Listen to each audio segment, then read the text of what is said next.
Hello, everyone. Welcome to the event. My name is Olivia Morris, and this event is Learnabout Google Sheets. Can someone just give me a quick heads up in the chat? Can you guys hear me okay? Okay, I'm seeing some hands going up. Looks like I can be heard. That is great news. Fantastic. Thank you, everyone. So welcome. I am actually going to turn off my camera. I just wanted to say hello so you could see me, that it's a live person doing this. And then I am going to go ahead and show you. I'm going to share my screen and we will get started.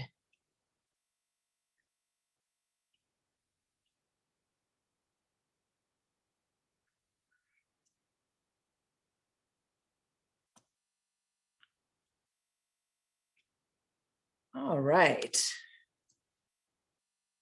So, as I said, I am Olivia Morris, and this is Google Sheets, the latest in our MetroNet's Learnabout series.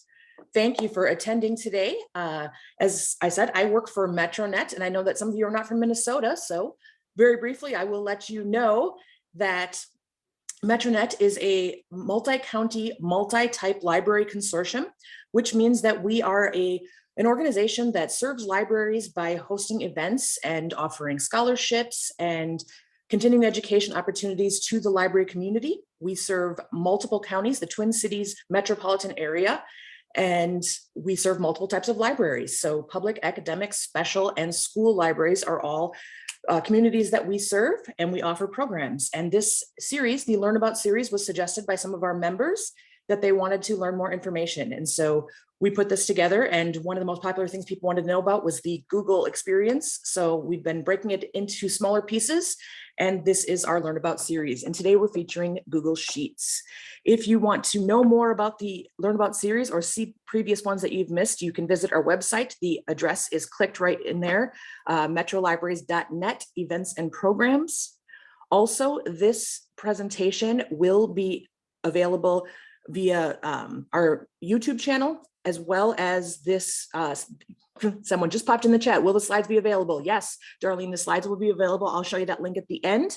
So you'll be able to access this slide deck and see all of this information as well. So what to expect today, we're going to run through some basics of the Google Sheets. I'm going to talk to you about where you can find more information, some terminology that I'll be using today. I'm going to show you how Sheets works, and then we're going to do some tips and tricks. I will take questions. It's tough for me to do questions while I'm doing this. So if you do have a question, please at any time type it into the chat, or the Q&A function is fine. And I will do those all at the end. So please know I'm not ignoring you. It's just hard to jump back and forth between the different processes that I'm using to run this today. So let's dive in. First off, let's be able to get some more help if I'm not available to help you. So a getting started guide, Google does really great support. They have really helpful tutorials on how to use their products. So you can look at, I've linked that in there. And if you are using the slide deck, those are live links. You'll be able to go right to that help sheet, but it will show you just the basics on how to get started in using Google Sheets. If you have been a longtime Excel user and you want to start using Sheets, they have a really great way. This switch from Excel to Sheets shows you exactly the best way to transition, how to import your previous sheets that you've been using, any problems that you're going to encounter, things like that. And it shows you all of that and walks you through it in a great step-by-step manner. And then lastly is the functions list, which I will be showing you later in the presentation. But the functions list is what functions you can get the Excel document to perform for you.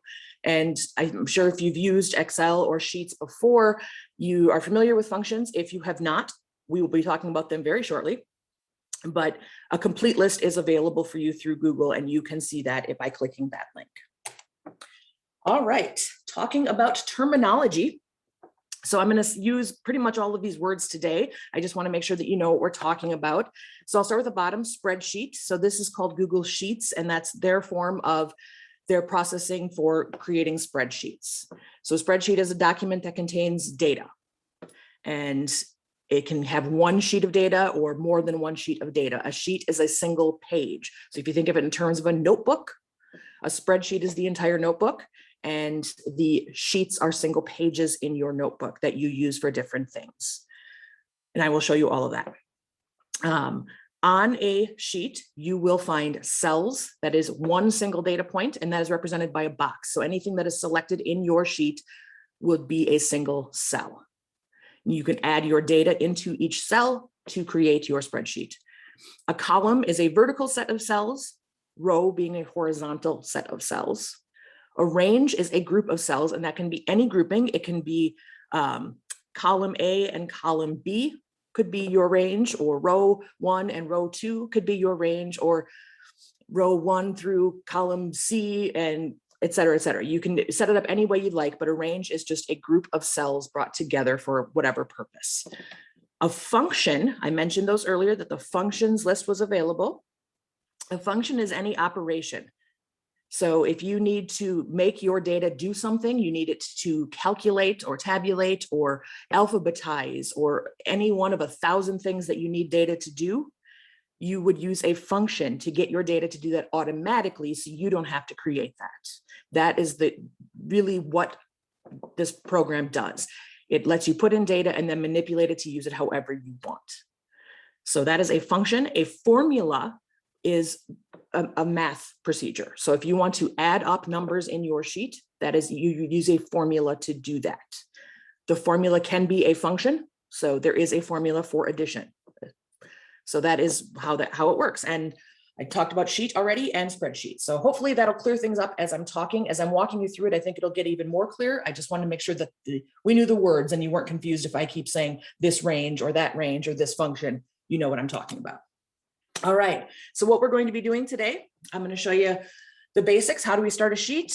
I'm going to walk you through the stuff on the page, what you're looking at, and then show you some of the ways to get started. So right now I'm going to go ahead and exit out of the slide deck. We'll come back to that in a little bit, but I actually want to take you into Sheets and let you take a look at it.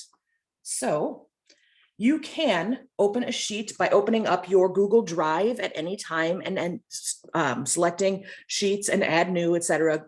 That's the long way around. The quick and easy way around is to start a new tab or open a new window on your computer, which you will see me doing now. And then in the address bar, type in sheet.new and hit enter. And it will take you to a brand new Google Sheet. This, by the way, I say this in my other presentations, but if you have not seen them, if it's the first one you've attended, this is a great shortcut for all of the Google products. Okay, so if you want to make a new Google Doc, open up a new tab, type in doc.new. You get your new Google Doc. Slide.new, sheet.new, form.new, whatever product you're looking for, and you can start your new document there. And if you are, I will say you do have to be signed into your Google account to make that happen. I am signed in, and it's acknowledging that my Google account has this, so it's saving this sheet, the brand new one that I created, in my Google account. So it's a very quick and easy way to start your new document. As with all, you can create a title. I'm going to call this demo, very cleverly titled, and it will be saving. So as with the entire Google Suite, they have an auto save feature. You never have to file, save as, or do anything like that. Everything automatically saves to your Google Drive, and it saves constantly. It is constantly updating and saving so that there's no data that is ever going to be lost if you lose power or whatnot. As with rest of the Google Suite, you can access this information offline so that you don't need an internet connection to access your Google Sheet. So you can, as you see here, click on the file and then go down to add, oh, sorry, wrong one, make available offline, which would give you the ability to access your sheet and update, create it when you're not connected to the internet. So if you need to work in an environment where you don't have an internet connection, you can do that. Other than that, it has the same abilities to save as everything else. So it will save to your drive. You can share it. You have your share features over here. You can share it however you'd like within your organization to anyone that has the link. You can do that here by clicking the share features and then changing. Instead of restricting it, I can change it to just my organization. So restricted means only I have access, me or any of the people that I add specifically to it. So if I only want 1 or 2 people, I can add them here. So where it says share with people and groups, add someone to it, and then share it with just that person. And then the 2 of us or 3 of us would have access to it and can edit the document. That's under restricted. I'm gonna get this out of the way. MetroNet is my organization, so I could share with everyone in my organization, let them have access to it, or lastly, anyone with the link. So then anyone who has this link is able to access this document and get in there. And then I can change the permissions. Right now it's set to view. I could also change it to comment, where they can view it and leave their thoughts, or edit, where they could actually make changes to the document. I'm not going to worry about that. None of you are going to need access to this. This is just for the demonstration purposes only, but I wanted you to know you do have the option of doing that at any time. So you have your regular toolbar up here along the top. File, where you have information to share, email. So this is how to move this particular file around. Editing, so cut, copy, paste. Those basic features are still here. View is a little bit different here. So you have the show and what do you want to see? Do I want to see the formulas, the grid lines, etc.? So you can edit that.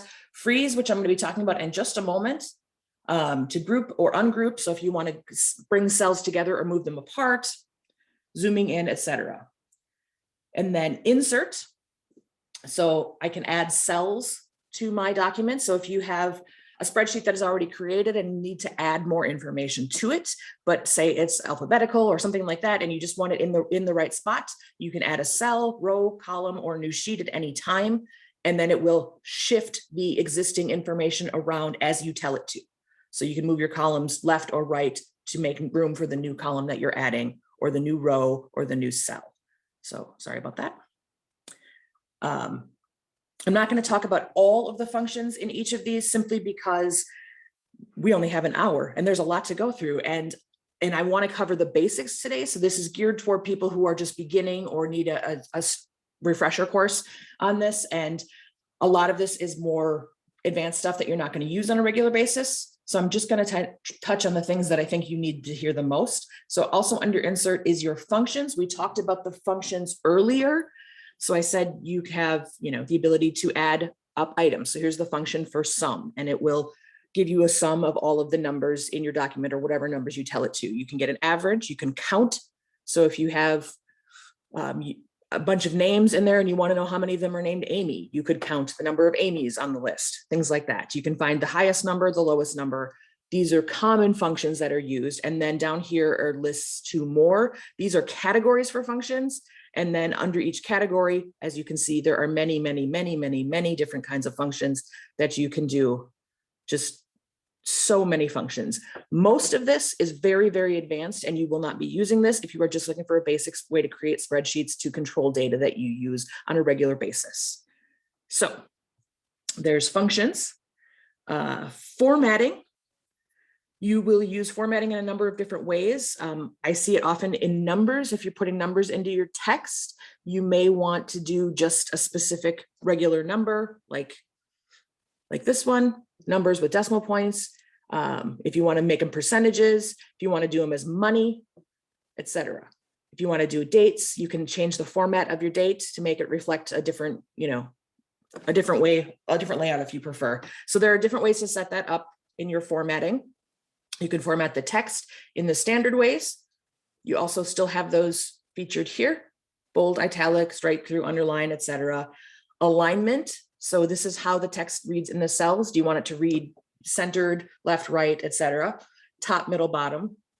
Text wrapping, rotation. So these are pretty standard to any sort of processing software, and they are all still available here. Data, which we are going to talk about how to add your information into it and create.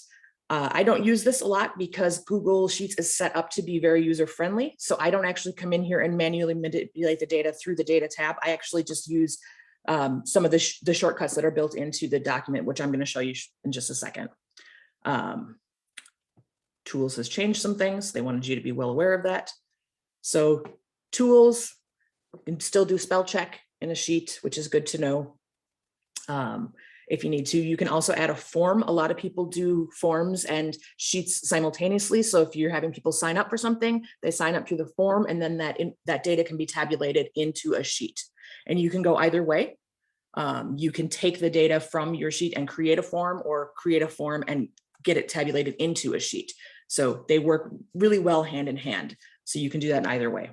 And then extensions are little apps that you can add to your Google Suite, giving you more flexibility. So if you want things that Google doesn't offer, if you're looking at it and you're like, I wish it did this, and you can't find a way to do that, and you've Googled it and you've not found a way to do your whatever it is you're thinking of, look for an extension. I bet you somebody has had that thought and created a way to get it done.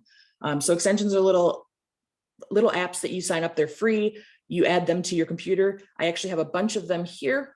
That's what these little tiny icons are on my screen. Those are all apps that I use for various things, extensions that I use in the Google process. So that is the basics along there. This next line here is just the shortcuts to those same things. So your undo, your redo. This is your formatting. So you want to make it currency, percentage, you want to do numbers, move the decimal place, etc. Change that formatting. You can do that right here without having to go up and find the formatting up here. If you don't remember that's under format, it is right here on the toolbar. Changing your font. We already looked at this.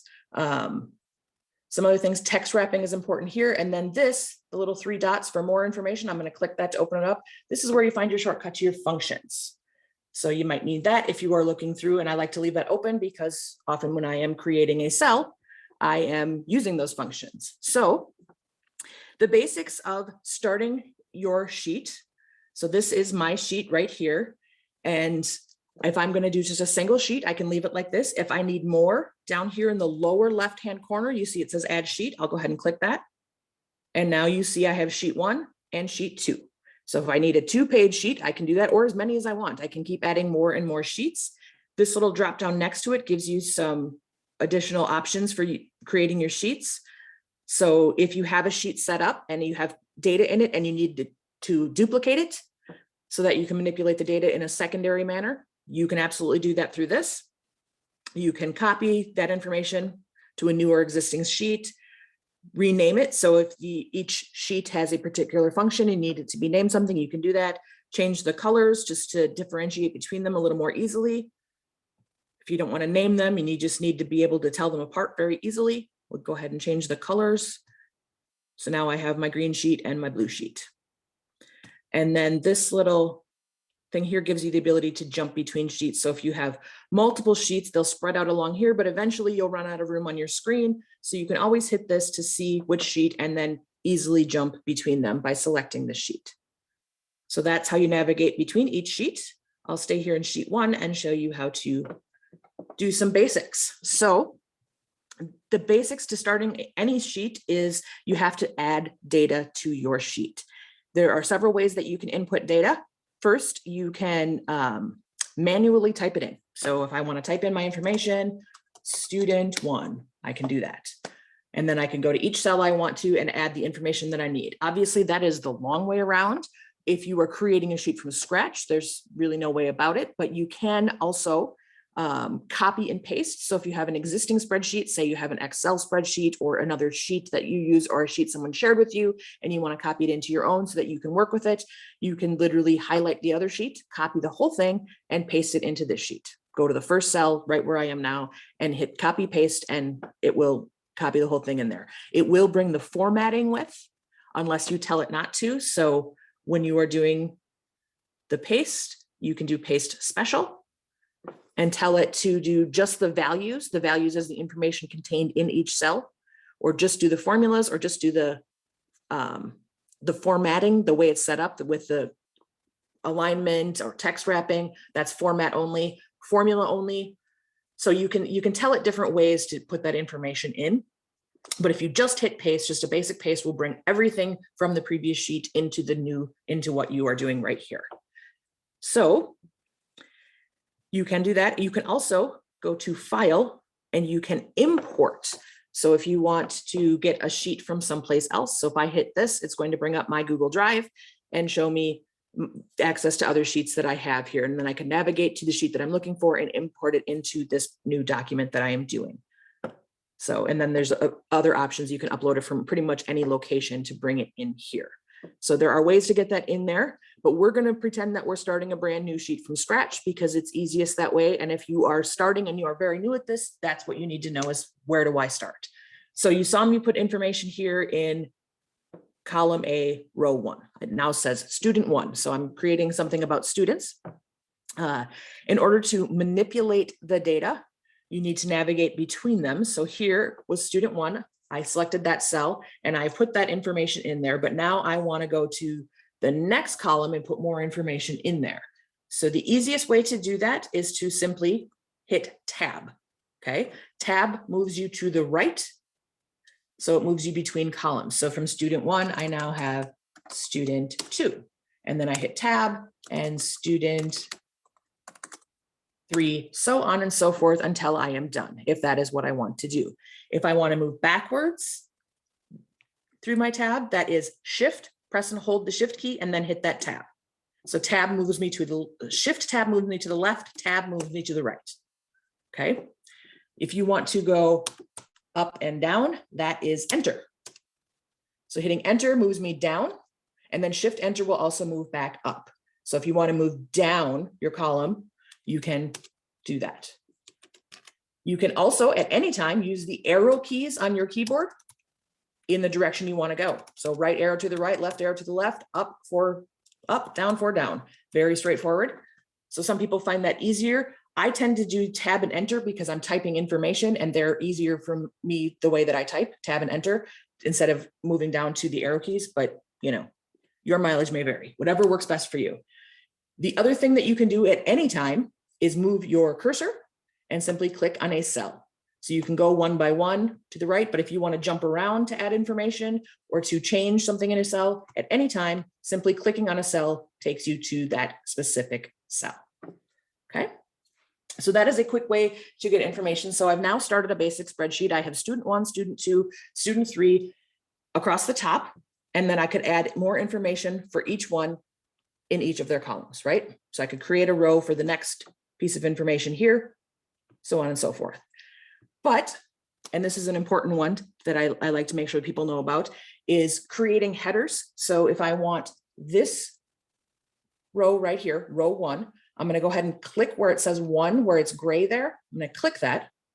And now you can see it has highlighted all of row 1. Okay, I've selected that entire row. And now anything that I manipulate is going to do that to the entire row. So if this is my header, because it's the students, I maybe want to bold my header. So by clicking that, I have now bolded everything in that row. So it's an easy way to manipulate. I could do the same thing with a column. Clicking column A gets me that selection of everything in column A, and then I can manipulate whatever information I want in there. But I'm creating a header right now, so row 1 is going to be my header. The thing with spreadsheets, as you scroll down through a spreadsheet, if you're looking on the left-hand side of the screen, as I'm scrolling down, you will see the one that I had you click on here originally. And then as I scroll, that one disappears as the numbers get larger. So as I'm scrolling through the data, that one has disappeared. My first column has disappeared. But if that's your header and you have that information, maybe it's not students, maybe it's columns of information about, you know, whatever your data is, and you want to be able to make sure you remember which column applies to which, you might want to be able to see that header no matter where you go. So what you'd want to do is freeze that. So that's a function that they have called freeze. So freezing that, which I'm going to show you, first of all, can be done in 2 ways. One, you can click view, you can hit freeze, and you can tell it what you want to freeze. 1 row, 2 rows, up to row 1, etc. It can tell it what I want to freeze. The quicker way to do this is this little box in the corner here that has no letters or numbers in it, the neutral box, if you will, has this thick border around it, the thick gray border. Do y'all see that there? That border, and you'll notice when I hover on the bottom there, I now turn to the little hand. If I, leaving my little hand down there, select that and pull down, so I'm now below that first row, you will now see that there is a thick gray line under the first row. That means I've now frozen row 1, okay?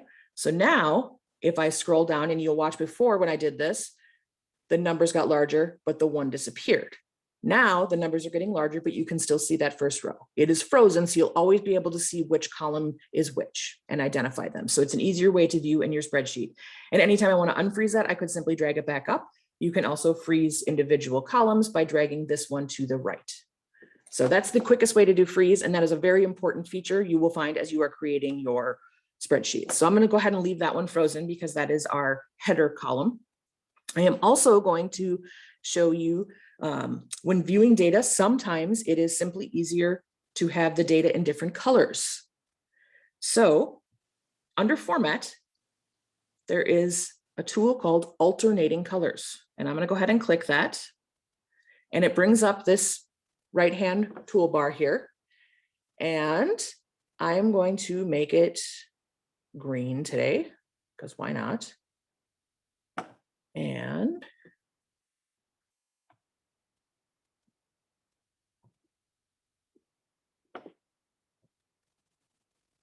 sorry, I have I have a selection in cell A1, and I don't want that. I actually want the entire sheet selected so that the entire document gets alternating colors. So I'm going to go ahead and do that. Format, alternating colors.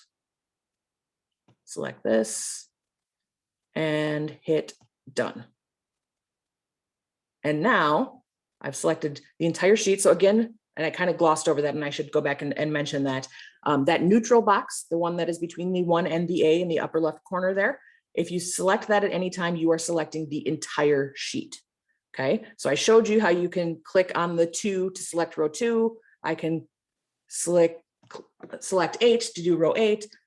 B if I want that column, but if you want the entire sheet, hit that neutral box, highlights your entire sheet, and then do your alternating colors, format alternating colors. And it gives my header the darkest color, and then each row after that is alternating colors to make it easier to read. It also, you will find, I think, makes it easier to input data. When I'm typing things in there, sometimes it's just easier visually to look at it through those different colors. So you could play with that. There's a lot of advanced features in the alternating colors. That's the basics, and I think it's very useful. So couple other things that I should mention. I showed you how to affect each of the columns, rows, and the sheets by themselves. And then the last thing we're going to do is text wrapping, which is a basic for formatting that I think that everyone should know. So student 1, let's pretend student 1 is me. And in row 2, that's going to be emails. So I will type in the email for student 1. Again, that's me.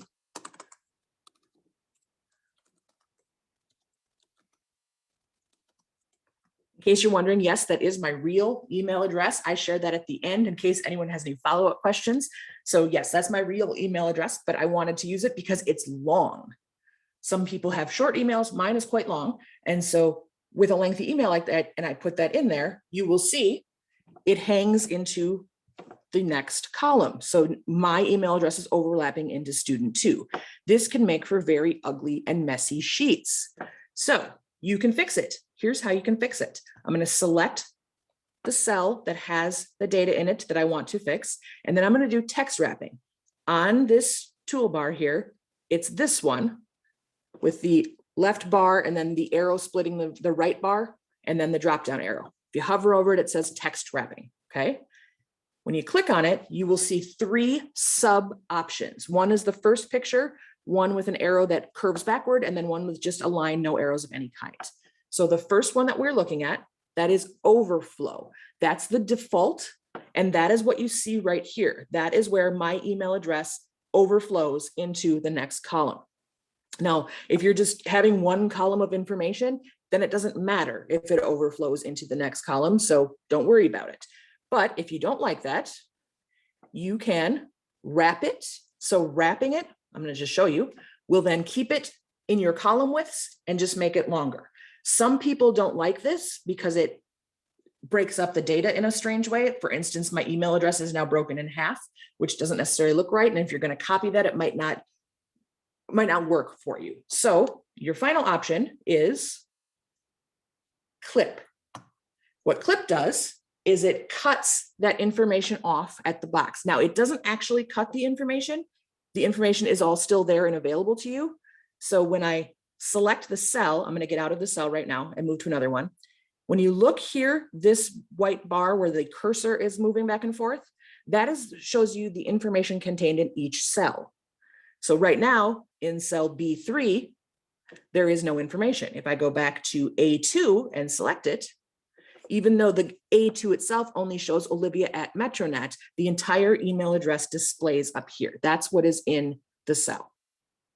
So you can do it just like that, and it clips it and keeps everything neat and tidy. I've had people say to me, but I'd rather be able to see that information in the cell itself. You can do that too, and you can do it very, very easily. If you want the cell to be the right size to show the information, all you do, come up here between column A and between column B, there is a line. See that line? When I go over it, it turns blue. Do you see that? It's jumping and turning blue. Stop when it gets to the blue, and it will give you this little side-to-side arrow. Leave that there and double click on your mouse. Double click. Double clicking automatically selects the cell size. So now for everything in this column, it is going to make sure that column is big enough to display all of that information. Quick and easy way to show you what you need. None of the other columns are affected. So if column B only has short emails in it, they don't need to be wider, okay? Or et cetera, et cetera, et cetera. So whatever size they need to be, you can do that. If you want to put it back, you can actually, you have to undo, I think. I don't think it does it reverse. I just wondered about that though. It does not reverse the process. You can also drag it to move. So getting that arrow up there, I can slide it, click and hold, and then slide it to make it any size that I want. I can make it really big. From that, when it's too big, then I can double click on it again to make it fit. So the double clicking gives you exact size. It fits the exact size. If I were to put an email address in there that was longer, it would expand to fit that. So it's a really quick way to manipulate your cells and make sure that your data all fits correctly. So that's just some basics that I wanted to walk through in how to enter information. So this was going to be my email row here. Let's make column 2 be ages. So I'm going to say 12. I'm not actually 12. And then we're going to make this student 14 and this student 13, just for fun. And then this one will have the, I don't know, we'll say scores on a test. And just for fun, we're going to make student 3 be a really bad student. So there we go. So now I have some information that is in my sheet. I'm not going to type fake email addresses, just pretend that I did, okay? And at this point, I'm going to just jump back here and check in with our slide deck just so that you can see where we're at. So we've done our basics and our tour sheets. So in the basics, I showed you how to input data, how we can move throughout the sheet, manipulating the data. And then we looked at headers and freezing, alternating colors, how to select a column, select a row, select the entire sheet, and then we looked at overflow. All right, next up, we are going to be looking at functions. I did put a screen grab of what that function looks like on the sheets, just so that you can find it easily. So you can go to insert on your menu and then select functions, or select this icon on your menu bar in order to get it. According to Google Sheets, there are 5 basic functions that are used more commonly than any other functions. Those are sum, average, count, max, and min. So they are shown under the functions list at the top, and they are in that all capital letters so that they stand out a little more. And then the others are selectable below, which I showed you. And I mentioned that they have a functions list that is available, which I will just very briefly pop over to, just so you can see. So the Google Sheets function list that they have in their help, you can actually come in here and scroll through, and it's really long, like crazy long. You can see like everything under the array column. And then here's the individual ones that you can look at, and just scrolling through, we're not even, it takes a while just to get to the database. You can also filter. So if I'm looking for Google, which has its own functions, and then you can see what Google can do within there. So you can find it, and then it'll tell you what the actual syntax, so what you need to type in if this is what you want to use, if you don't want to click on it and you want to type it in, and then what does it do? So if you're curious about what some of them do, it's very nice. It's a good interactive list, and then each one of these links to more specific information. So if you want to know more about array formula for Google, you can read all about that individual page, not just the description, but how to use it, how to troubleshoot it, why isn't my particular one working, et cetera, et cetera. So the Google function list is very, very handy if you are working within spreadsheets, and especially if you need to do something and you're just like, I don't know how to do this. I promise you, it probably does exactly what you want it to do. It's just sometimes you got to find it and find the right language to use it. So we are going to walk through. I'm going to show you a little bit how to use these functions that you can do. We're going to look at different ranges, etc. So basically, how do I make it work once I have my information? And we'll jump back over here to our demo. So as I said, row 3, this is the ages of my students, right? For, let's say, whatever reason, I wanted to know, I don't know, let's say I want to know the average. And I'm well aware that looking at those 3 numbers, it's very easy to figure out the average using my brain, but I want to make this do its work. So just pretend for just a second that you cannot do the average of 12, 13, and 14 in your own brain. Maybe I have 100 students listed. Maybe their ages are a little more widely varied than that. I can come in here, select my functions, and I want to know the average. You will notice I have selected cell D3 before doing this. You need a place to put the answer. If I'm going to make it do math for me, it's going to give me an answer. That answer has to go someplace. So you need a spot. So in this case, I'm going to use, after my list of students in A, B, and C, I'm going to use D as my answer column. So for D3, I want to know the average. So I've selected D3. Now I'm going to hit average. When I do that, the formula goes into that cell that I selected, D3, and now it's waiting for me to tell it average of what. Basically, it's asking me a question right now, average of what?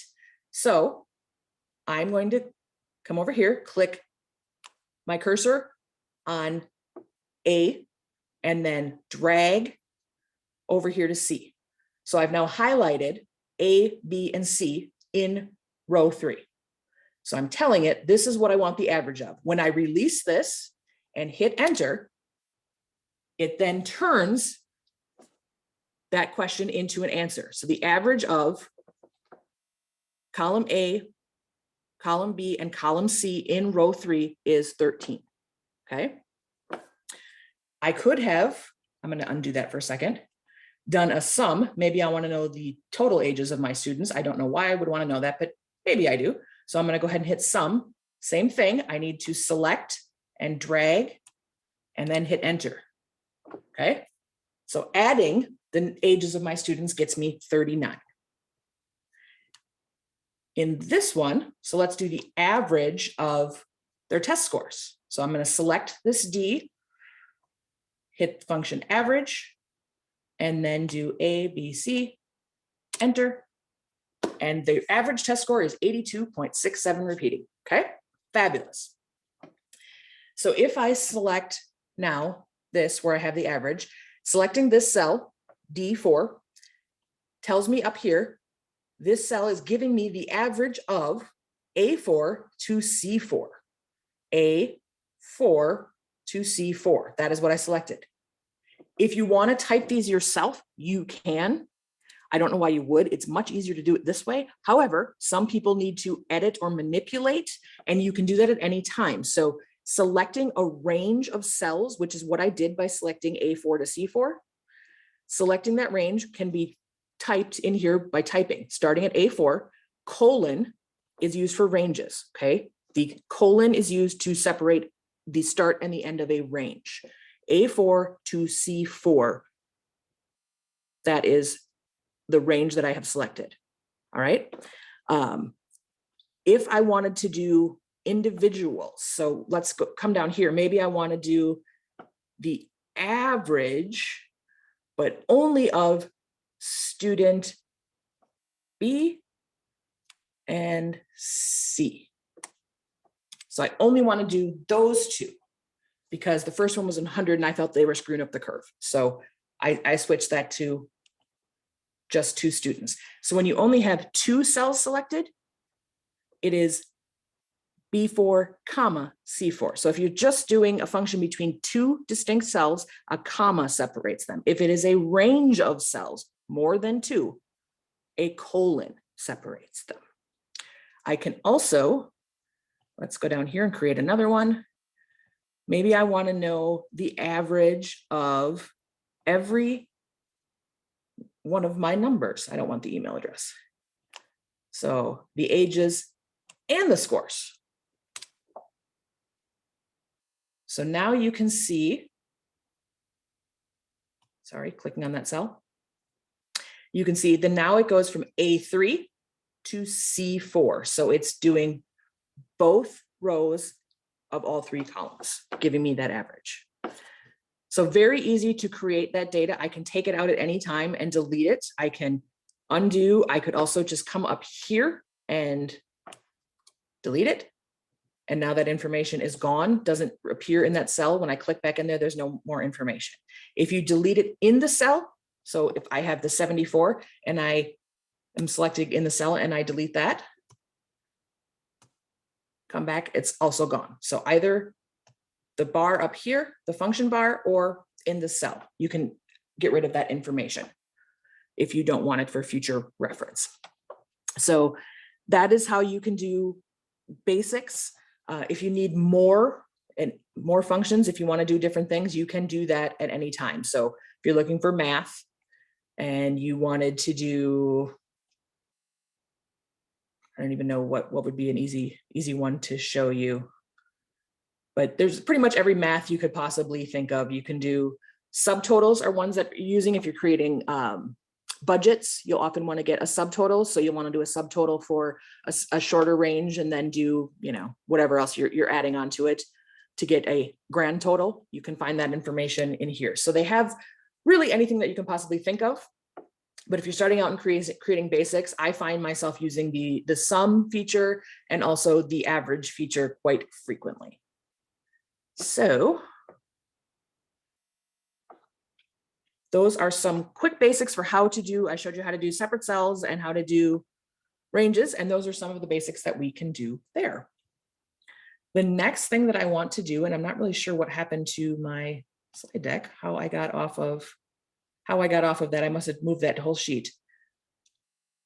But I want to make sure and show you everything. So take a look at the tips and tricks.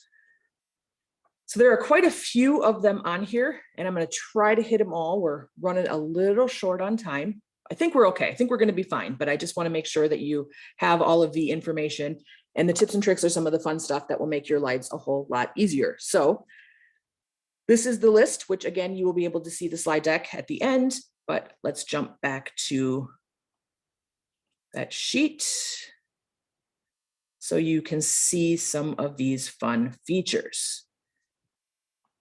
So the first thing that was on that list is called the blue dot. So the blue dot, if I select in a cell, and I just noticed, I wonder how many of you are thinking, does she even know she has a typo in that first one? I did not until just this moment. So when I select a cell, it gives you that blue outline. And then in the lower right-hand corner of the selected cell, there's that little blue, I said dot, but I think it's more of a square now that I'm looking at it a little more closely. The little blue, I'm gonna stick with dot because I like dot. Blue square sounds weird. The little blue dot in the lower right-hand corner gives you the ability to quickly add information to additional cells. So when I typed student 1, I then manually went over here and typed student 2 and typed student 3. However, what I could have done was select this blue dot, get this little icon that looks like a bullseye or target, click and hold, and drag to the right however many columns I need. And then when I release it, it has filled in that information for me based on what it saw in the previous cells. I can do that immediately from cell 1. It works best. The numbers increase because I had a number. So if I have student 1, student 2, it will increase them like that. If not, if I just had written student without the numbers, it would copy the word student in each cell. So if you're doing individual names, that doesn't help you. But if you aren't going to count them as I am with the students, this is the best way to do it. Hit 1 and then drag it to the right for as many as you need, and it will pre-populate it for you, saving you so much time. So that's a really useful tip or trick. You can also hide, that was not what I meant to do, hide different rows and columns. So I put this email address, but if I'm working in the data, if I had student emails and all of these, and I'm working in that data and I don't want, and I'm sharing it with people, maybe I don't want those student emails to be seen for privacy reasons, or for any reason you might want to hide data. You can click here to select that entire row that we are working in. And then I right-clicked on my screen to do this. And when I did that, you can come down here and hide the row. When I do it, when I click hide row, there we go, it is gone. Except it's not really gone. All it's done is hidden itself. You will now see that the numbers along the left jump from 1 to 3, but there are new arrow features on there. Those arrow features give me the ability to click them, click one of them, click the arrow to bring back. It was not responding, sorry about that. When you click on those arrows, it will bring back that hidden row. So it's a quick way to get them back. You don't, since there's nothing to select and unhide. So right click, hide row, and it is gone, but never really gone. You have not deleted the row. It is just hidden from view so that people can't see any private or sensitive information. So it's a good one to know. Right here, this is what they call the save note. So it tells you what's happening in your document. So right now it says the last edit was seconds ago because it's constantly saving. If I had made changes, it does that. Clicking on this brings up version history. Now this obviously isn't going to be a huge version history since I only started this document an hour ago, 45 minutes ago. So it's not going to be very exciting. However, if you have been working on this document for days, weeks, months, years, there can be a lot of information in here, and then you can navigate between those different informations to see previous versions. So if you change something and then you wanted to see what it looked like before, you can jump to that and jump back. You can navigate between your different documents, older versions, to find old information, etc. So it's just a way to quickly see what was done to your document. So quick little shortcut for you. I showed you auto sizing, where you select, get the blue and then the arrow and double click. That's to auto size your columns. Sorting data in your spreadsheet by A to Z. I don't currently have much alphabetical data. I instead have numerical data, but at any time you can select your entire sheet. You could select a single column. You can select a single row. You could select a range of information by clicking in one and dragging your cursor to highlight just the ones that you want. So you can do any of these. And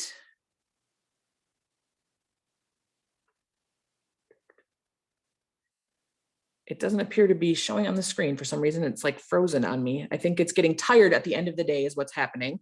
So I've selected this sheet under data in the top menu bar. There we go. Now it's working.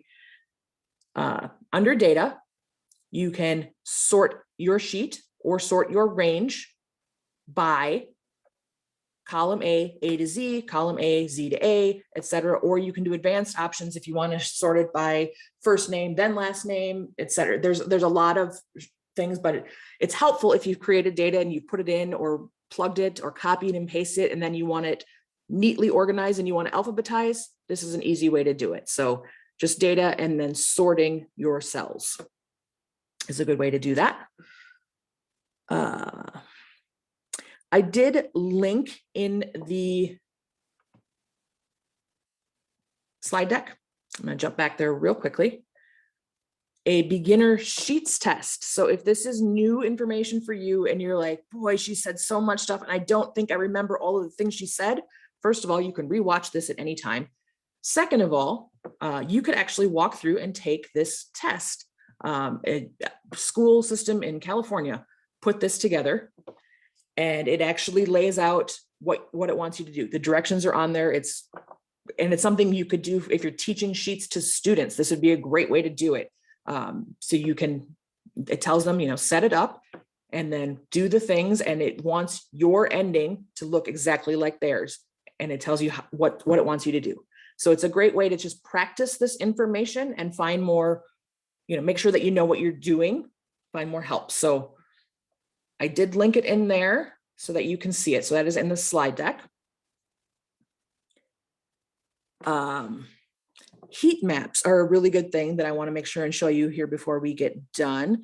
So heat maps are done within conditional formatting. So that's under format. So in the top menu bar, format, going down to conditional formatting. So what you do here for heat maps, you want to click not from single color, which is preset to, but color scale. Okay. And then you want to apply it to whatever range you choose. So if you have certain amounts of data and you want to know the frequency with which this data is happening, it's appearing more often. So if you're tracking something for whatever reason, and you want to know how often this certain thing is popping up, this is a great way to show it in a visual format. It is not going to work super great in this particular layout. So I would do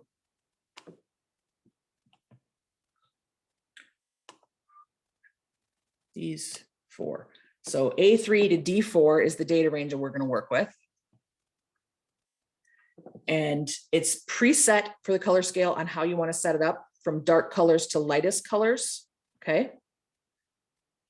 And then it's so minimal point, maximum value, et cetera, et cetera, et cetera. So it's getting lighter as it goes to its maximum value. Does that make sense? So if you look at this, you can easily see that the lowest number in here is 12. That is the darkest on the scale. I would probably use a different green color. Maybe we should do this one.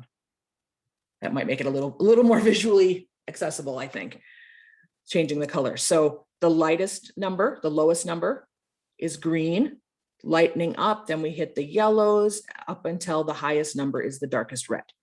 So it's a way of visually representing your data to see how it's laid out. There's a lot of applications for this, I think. And as you can see, it's very easy to set up. It's just conditional formatting, and then making sure you select the color scale instead of single color. Tell it what you want the scale to, give it a color. You can mess with it. So if you want to do the minimum value, a percentage, you can mess with it a little more thoroughly, but if you just want a quick representation of data, there you have it in a good color formatting. So that is heat maps.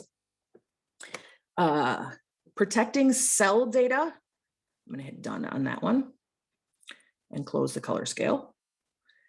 So you can protect your data. So for instance, we're going to say this column where right now it's student 4, but before I set that up, this was where I was tabulating my results. So by doing that, protecting the cell data, select what you want, and then right click. And under the right click,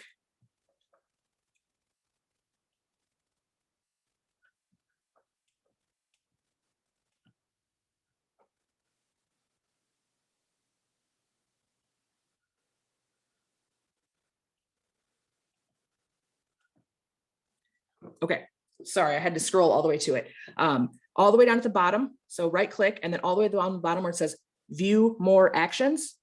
And then I can protect this range. So protecting the range, I can then set permissions. So now I can restrict who can edit this range. So if I want those numbers to stay the same, or I don't want a particular column of data to be something that they can change, I need it to stay the same. It's my control function or whatever your reason is, you can restrict who has the ability to change certain. You can do a single cell, you can do a range of data, you could do an entire sheet, you can do just a column, just a row, whatever works for you. And then you can set up exactly who has the ability to mess with the information in that. So you can give people editing privileges, but then still protect certain data on your sheet. That is a good one to know. It is important, I think, to know that one.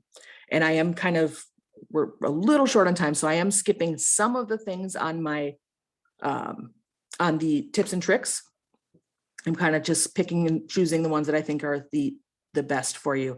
So things that I didn't get a chance to show you in the last few minutes, and the one that I think I can still show you is the Google Translate. So let's just say I have information in a cell that has that is not in English. So I'm going to do some very basic words there.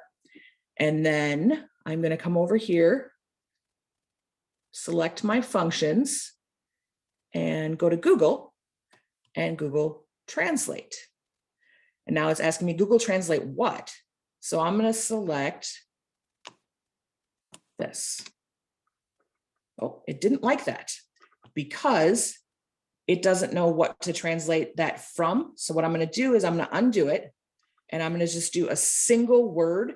It's much better at doing single words. If you want to do, let me do one at a time here.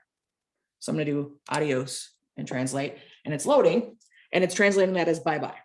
Okay.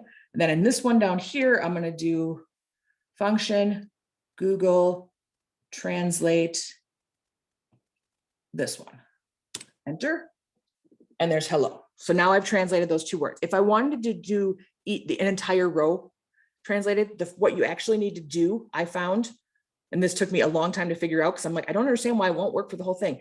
You have to detect the language first. So you have to set up a function. So highlight your entire row, set up a function to detect what language it's in, and then translate it from that language into English.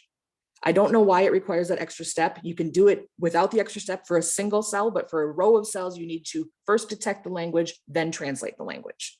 So it's a weird little glitch. I'm not really sure why. Maybe there's some algorithmic reason why it's like that, but it can be helpful to detect the language, certainly if you are doing that.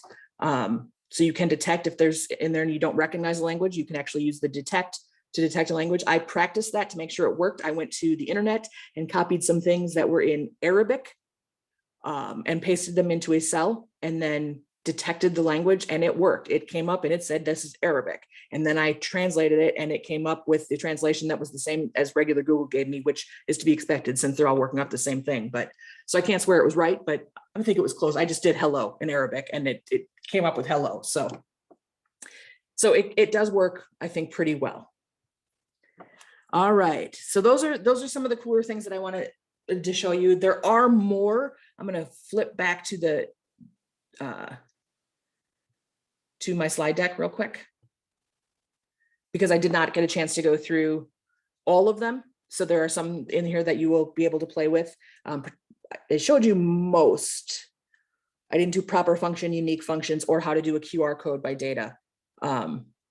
But I wanted to take, we only have 3 minutes left, and I want to make sure if there were questions that people had that I was covering those. So I see that there is some stuff in the Q&A. I'll start there really quickly. Do you know if you can take the grade information from Google Classroom and create a Google Sheets? Yes, Karen, you can do that. That is one of the ways that you can import that information if your Google Classroom is protected, or if your Google Sheet is in the same network as your Google Classroom, if that makes sense. So if your school gives you your Google account, you're using a school Google account, and it's your school that owns the Google Classroom, then yes, you would be able to pull that information from Google Classroom into your Google Sheet.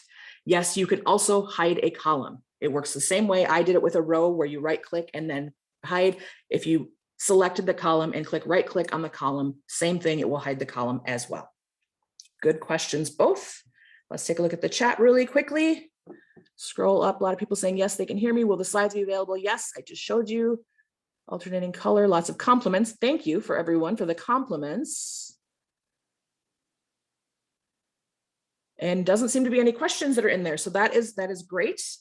Hopefully that means that I was thorough and helpful. So lastly, in the 1 minute remaining, I will breeze through the fact that I am doing Chrome extensions. I talked about those briefly earlier. The add-ons, I'm going to do an entire presentation on how those work and some really cool, useful ones in the Google world. That is Monday, March 21st. I'm going to do Google Forms. It'll be just like this, only all Google Forms on April 11th, and then Google Sites, how to create your own website through Google on May 9th. You can see the website is on there. You can register for any of those on our website, metrolibraries.net, events and programs.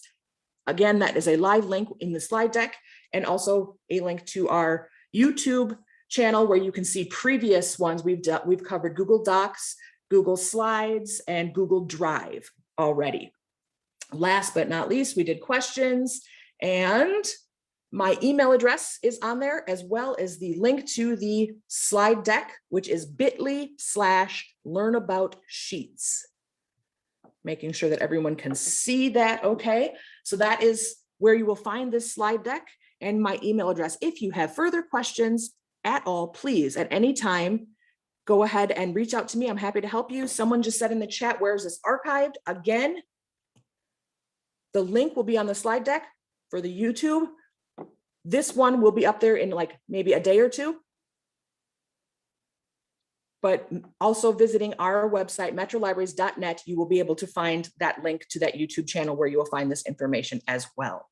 If there are no other questions, it is 5 o'clock on the dot and we are done. Thank you so much for your attendance today. I hope you learned something and I hope you come back and see us again.